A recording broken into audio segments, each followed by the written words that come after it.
Assalamualaikum warahmatullahi wabarakatuh.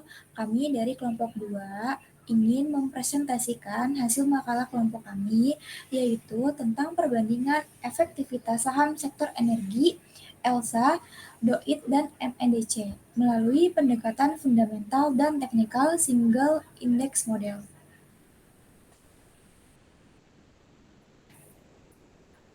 Sebelumnya, izinkan kami memperkenalkan diri kami terlebih dahulu. Nama saya Tiffany Denisa Utami Putri dan teman kelompok saya. Perkenalkan, nama saya Maulidanti Rizkia Rahma. Nama saya Natasha Masejang.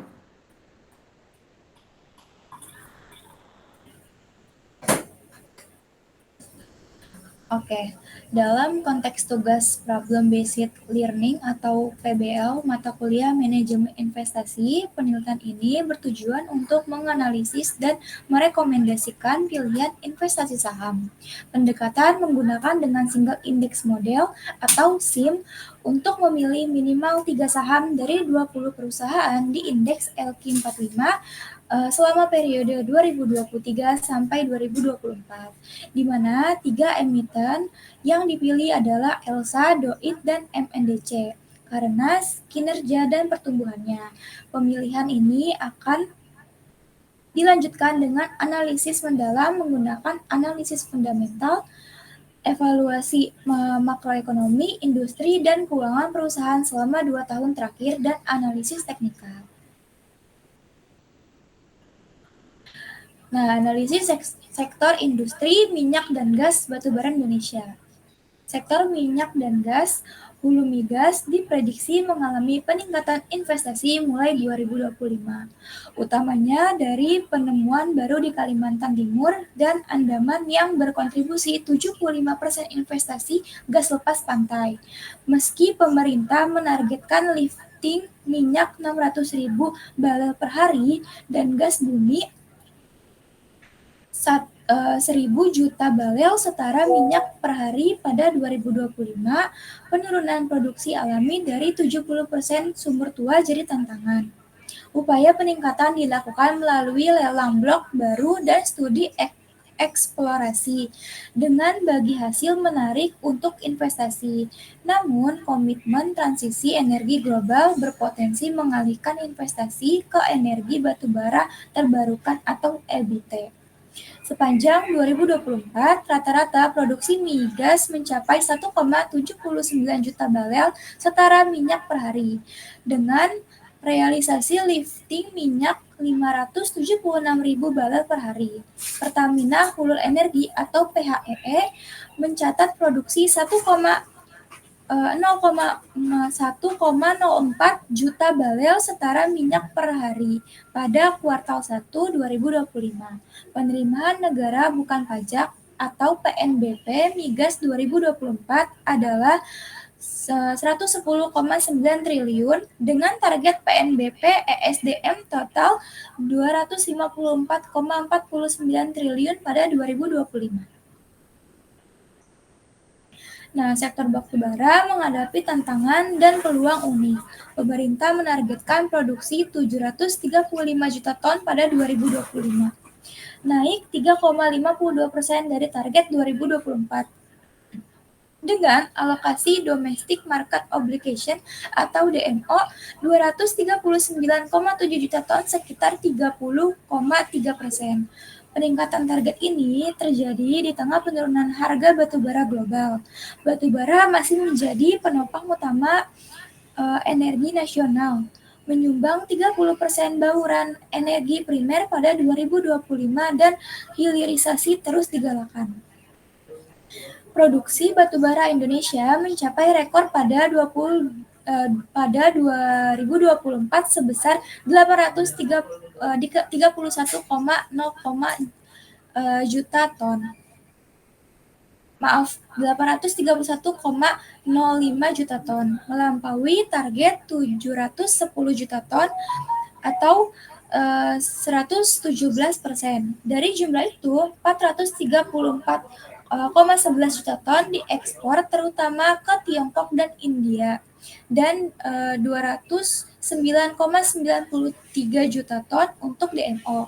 Produksi kuartal 1 2025 sudah mencapai 171 juta ton. Sektor minerba menyumbang PNBP ESDM terbesar pada 2024 sebesar 140,5 triliun dengan target 124,5 triliun pada 2025.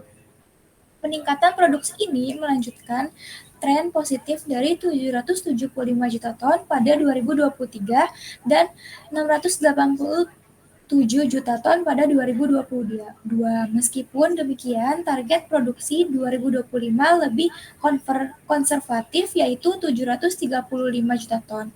Termasuk DMO sekitar 230 juta ton. Industri batubara berada dalam masa kritis, dituntut meningkatkan efisiensi dan mengadopsi teknologi ramah lingkungan di tengah tekanan transisi energi global.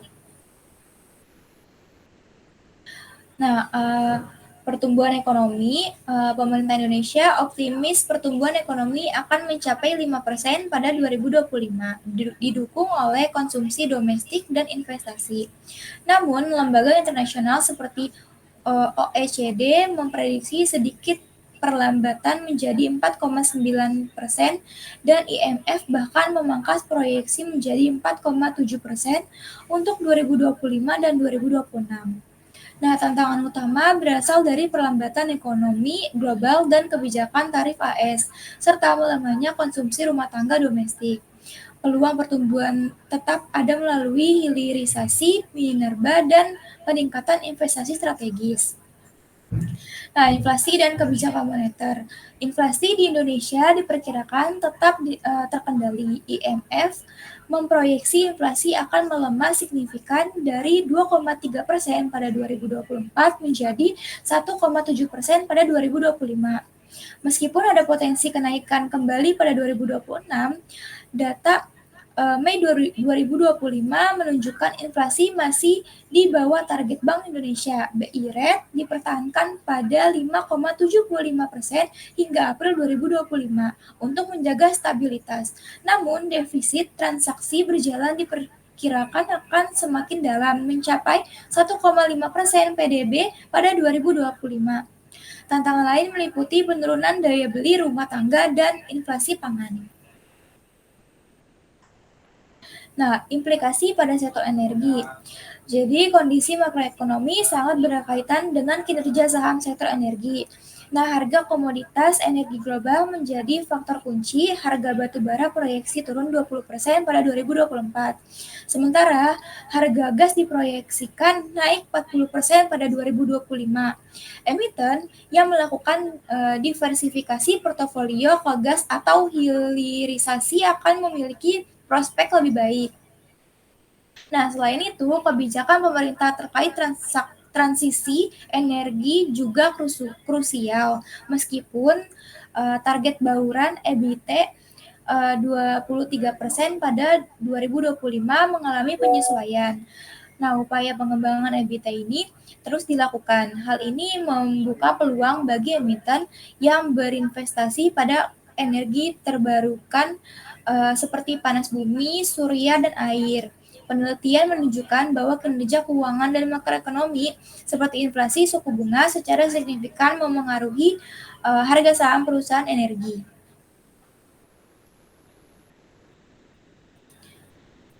Nah, di sini ada analisis dari single index model sektor energi, industri minyak dan gas dan batubara. Nah, jadi emiten ELSA, DOIT, dan MNDC diperkirakan akan mengalami kerugian.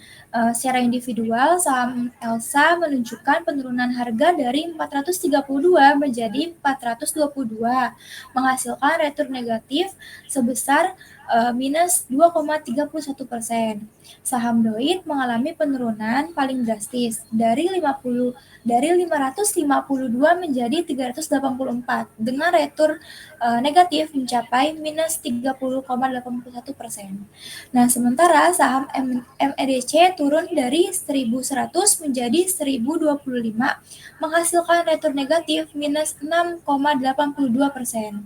Nah, dalam pembentukan portofolio, Elsa diberikan bobot alokasi yang sangat dominan sebesar 83,74%, Doit sebesar 12,8%, dan MNDC sebesar 2,12%. Dengan bobot tersebut, kontribusi kerugian dari masing-masing saham terhadap portofolio adalah minus 1,94% untuk Elsa, minus 3,72% untuk Doit, dan minus 0,14% untuk MNDC.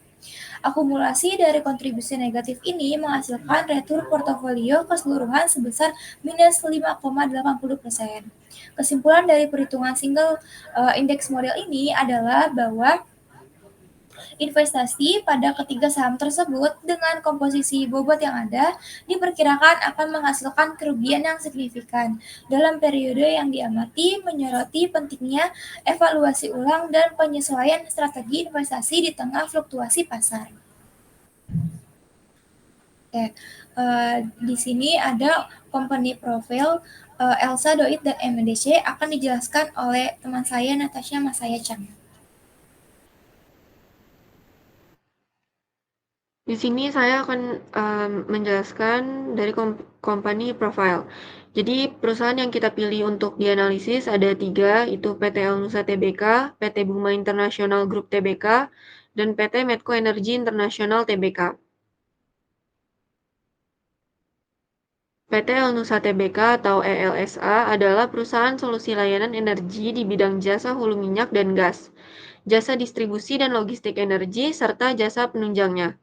Didirikan pada tahun 1969 dengan nama PT Nusantara Elektronik, awalnya perusahaan ini untuk mendukung operasional PT Pertamina, perusahaan induk dengan memelihara peralatan dan alat komunikasi kapal minyaknya. Pada awal tahun 1970-an, perusahaan memperluas bisnisnya dengan mendirikan divisi pengolahan data seismik. Dengan pertumbuhannya, ia melakukan IPO pada Februari 2008. Di sini dilampirkan daftar pemegang saham PT Elnusa. Nama pemegang saham ada PT Pertamina Hulu Energi dengan jumlah saham 3.729.781.000 saham dan modal disetor 372.978.100.000 dengan persentase 51,10%. Terus ada public dengan each below 5%, itu jumlah sahamnya 3.568.719.000 saham dengan modal disetor 356.871.900.000 dan persentase 48,90%.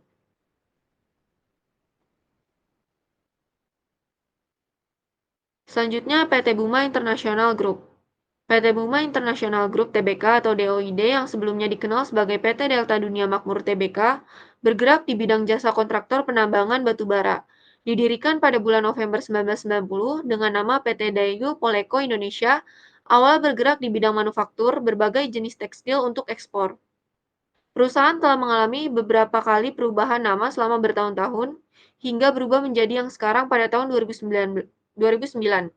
Perusahaan juga mengalami perubahan model bisnis banyak 2 kali. Pada tahun 2008 fokus pada pengembangan properti komersial dan industri di Indonesia. Kemudian pada tahun 2009 mulai bergerak di bidang jasa pertambangan batu bara yang beroperasi melalui anak perusahaannya. Berikut dilampirkan daftar pemegang saham PT Buma International Group. 58,72% masyarakat, 38,22% Northstar Tambang Persada Ltd, dan 3,06% PT Buma International Group Tbk saham treasury. Selanjutnya PT Medco International. PT Medco Energy International Tbk atau MNDC bergerak dalam bidang eksplorasi dan produksi minyak dan gas alam. Didirikan pada tahun 1980, perusahaan ini melakukan IPO pada tahun 1994, kemudian mulai go internasional pada tahun 2004. Kegiatan usahanya meliputi pengeboran darat dan lepas pantai serta investasi pada anak perusahaannya. Berikut dilampirkan daftar pemegang saham PT Medco Internasional. Yang pertama ada PT Medco Daya Abadi Lestari dengan persentase 51,64%. Ada Public Each Below 5% dengan persentase 25,31%.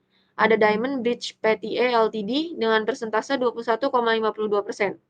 Ada Roberto Lorato dengan persentase 0,63%. Ronald Gunawan dengan persentase 0,28%. Amri Sihaan dengan persentase 0,20%.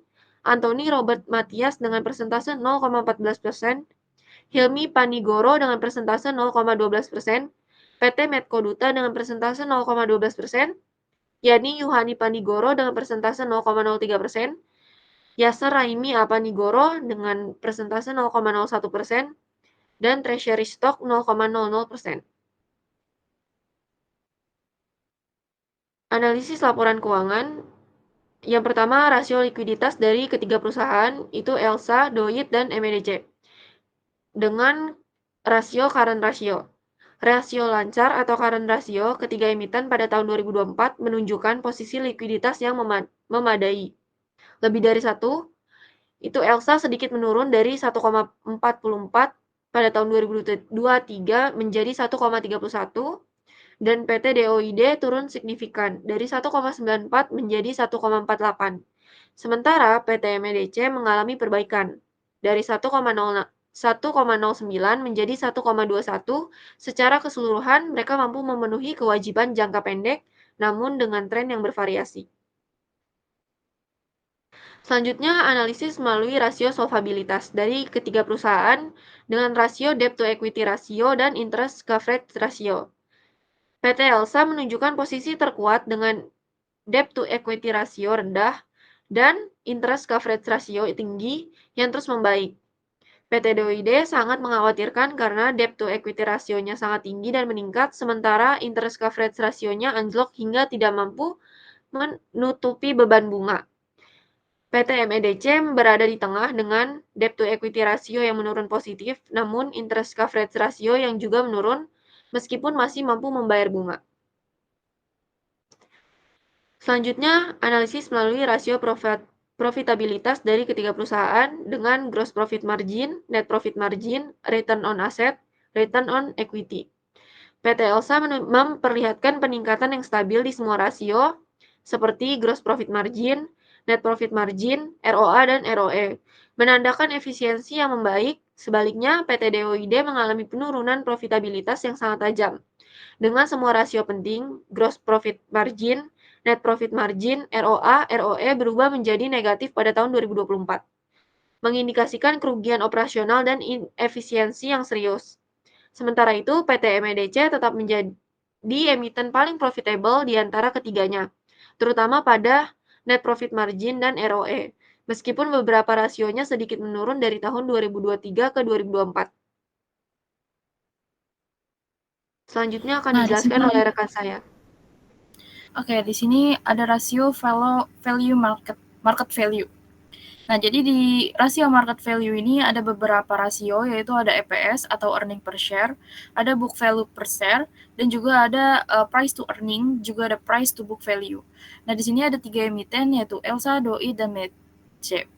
Lalu di tahun 2023 sampai tahun 2024. Nah, di sini tuh ELSA menunjukkan peningkatan EPS dan BVPS. Itu sementara DOIT itu mengalami kerugian yang signifikan dan penurunan BVPS, di mana si MEDC ini adalah memiliki laba stabil dan peningkatkan BVPS. Namun dengan lonjakan PE atau price to earning, DOIT ini mengalami hal yang negatif. Dan juga pada PBV itu ELSA atau MEDC ini seimbang. Sedangkan di price to book value, DOIT ini meningkatkan meski rugi.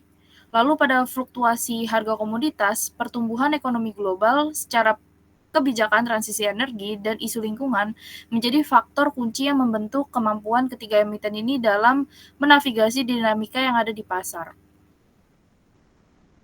Nah, di sini ada beberapa analisis teknikal Nah, jadi untuk analisis teknikal di ELSA sendiri adalah kita ini menggunakan indikator EMA, Fibonacci, dan RSI. Nah, jadi berdasarkan analisis teknikal saham ELSA, kita ini menggunakan indikator exponential moving average, Fibonacci, dan juga relative strength index. Nah, di sini itu terlihat beberapa poin penting pada Juli 2024. Si EMA ini kan berada di bawah 50 atau yang biasa disebut di bawah harga atau di bawah tren. Nah, di sini menunjukkan tren ini sedang bullish. Namun terjadi pembalik arah atau rebound di mana EMA itu kemudian bergerak naik ke atas harganya. Nah, ini tuh mengidentifikasikan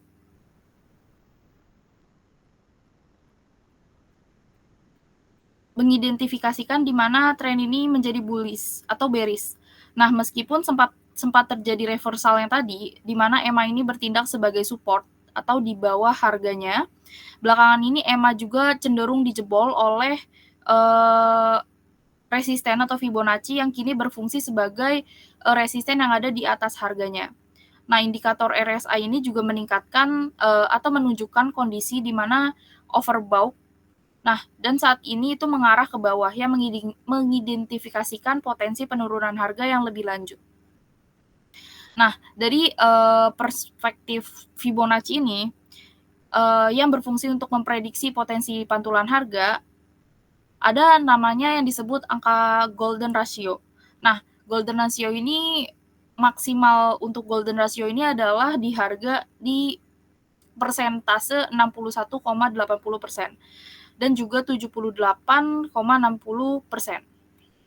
Nah, ini tuh menjadi level yang signifikan untuk sebelumnya. Jadi ELSA ini memiliki potensi untuk mengalami penurunan yang lebih lanjut. Jadi ketika dia ada di harga di puncak ini, dia bisa jadi harga si ELSA ini akan turun. Nah, jika tekanan jualnya itu lebih kuat, harga bahkan bisa menembus di level 78,60 pada golden ratio tersebut. Jadi secara keseluruhan, saham ELSA ini bisa kita perkirakan masih akan bergerak dalam tren menurun untuk sementara waktu, baru dia akan reversal atau mantul lagi ke atas untuk uptrend. Nah, lanjut untuk kita menganalisis saham di DOID. Nah, jadi untuk di DOID sendiri ini menunjukkan tanda-tanda adanya pembalik arah setelah dia mengalami downtrend. Nah, downtrend di sini juga bisa dibilang downtrend yang panjang karena dia ini dari bulan Juli 2024 sampai bulan Juli 2025. Hampir dia 1 tahun dia ini mengalami downtrend. Nah, pada pergerakan harga terkini ini mengidentifikasikan bahwa potensi pembentukan adanya pola cup and handle. Nah, di sini adalah pola cup and handle. Tetapi di pola cup and handle ini baru cup-nya aja terbentuk dan handle-nya ini masih karena dia akan rebound reversal membentuk uptrend lagi. Nah, jadi pembentukan pola ini tuh mengisyaratkan adanya potensi yang untuk kembali tren bearish menjadi kalau misalkan durasi downtrend yang tadi yang cukup lama, demikian ada juga kemungkinan harga akan mengalami penurunan atau minor terlebih dahulu untuk menyentuh salah satu level support. Nah, kalau misalkan kita lihat di sini harganya itu dia udah menyentuh level support 1 dan ketika dia di level support 1, dia ini udah nggak bisa nahan lagi harganya, jadi dia jebol ke support 2. Lalu ketika dia diiming-iming untuk di support 2, ternyata dia jebol untuk downtrend lagi ke support yang di bawah dari support 2. Lalu baru dia balik arah atau reversal dan bisa dibilang dia akan membentuk pola cup and handle itu. Nah, pada indikator EMA atau exponential moving average, saham DOB itu menunjukkan tanda-tanda pembalikan arah. Nah, pembalik arah ini bisa terjadi karena dia ini telah mengalami fase di mana fase ini fase downtrend yang cukup berkepanjangan atau fase bearish. Di mana dia fase bearish ini sejak Juli 2024 sampai Juli 2025. Nah, saat ini bagian cangkir atau pola ini mengidentifikasikan potensi pembentukan pola end cup and handle. Di sini pola cup and handle, tetapi handle ini masih OTW. Jadi saat ini bagian cangkir dari pola tersebut telah terbentuk, namun gagangnya itu masih belum sempurna. Nah, pembentukan pola ini tuh mengisyaratkan adanya potensi yang kuat untuk pembalikan arah dari trend bearish menjadi bullish. Nah, mengingat durasi downtrend yang cukup lama tadi.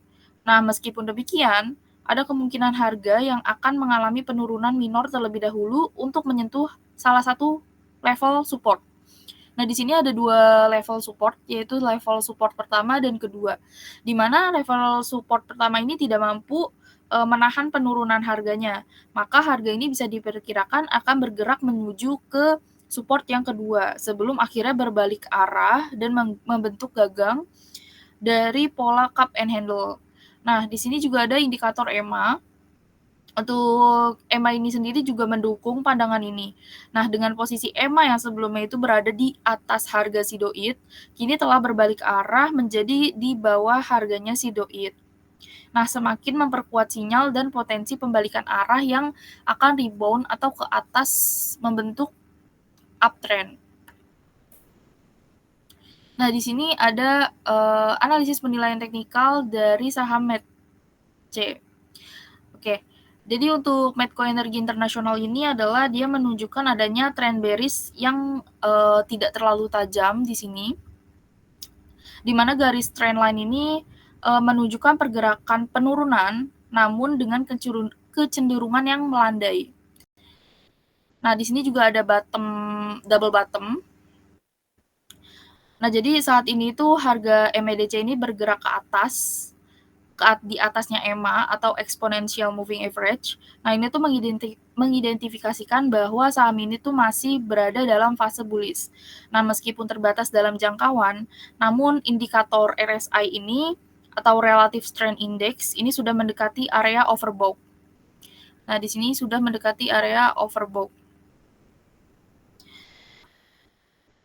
Dengan nilai yang saat ini sekitar 67. Jika RSI-nya itu melampaui 70, ada kemungkinan besar akan terjadi koreksi harga. Nah, jika MEDC ini berhasil melakukan breakout ke atas trend line yang berfungsi sebagai resisten, maka resisten tersebut akan berpotensi berubah menjadi support. Nah, dan harga itu juga dapat melanjutkan tren bullish-nya. Sebaliknya, jika harga itu gagal menembus trend line dan juga kembali ke bawah, ada kemungkinan bahwa tren penurunan itu akan berlanjut. Di sini dia akan berlanjut. Nah, meskipun demikian, terdapat pola double bottom yang terbentuk di sini.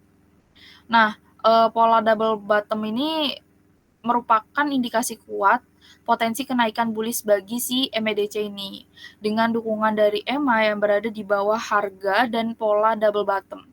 Nah, diperkirakan MEDC ini memiliki peluang untuk naik dari fase bearish saat ini. Meskipun demikian, ada juga kemungkinan harga akan mengalami pantulan ke bawah terlebih dahulu sebelum dia naik lagi ke atas harganya.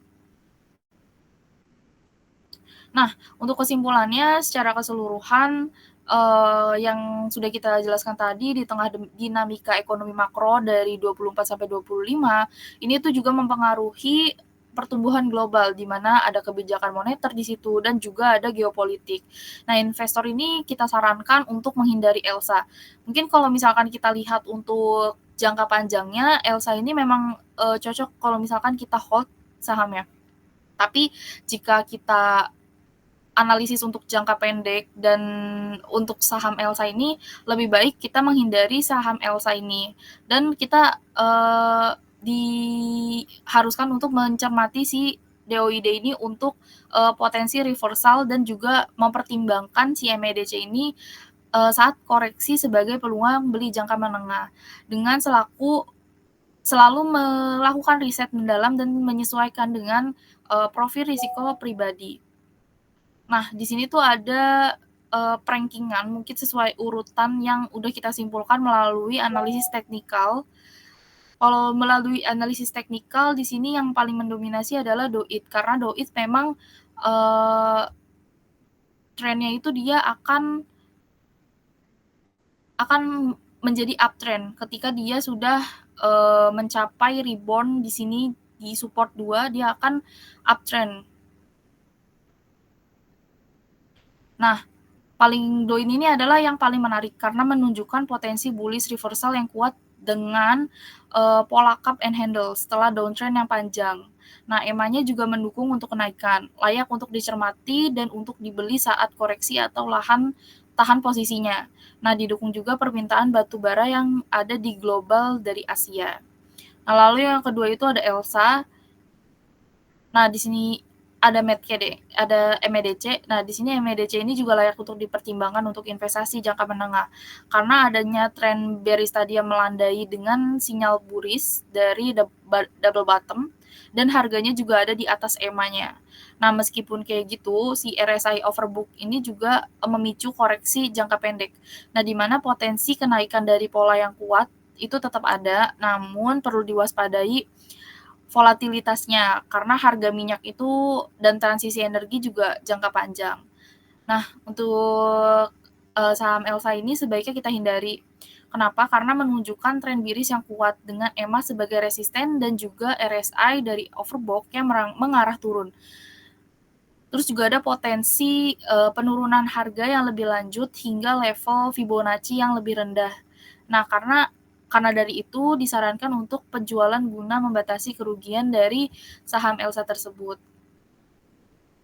Nah, karena di sini dia akan mengalami penurunan kalau kita lihat dari indikator Fibonacci-nya.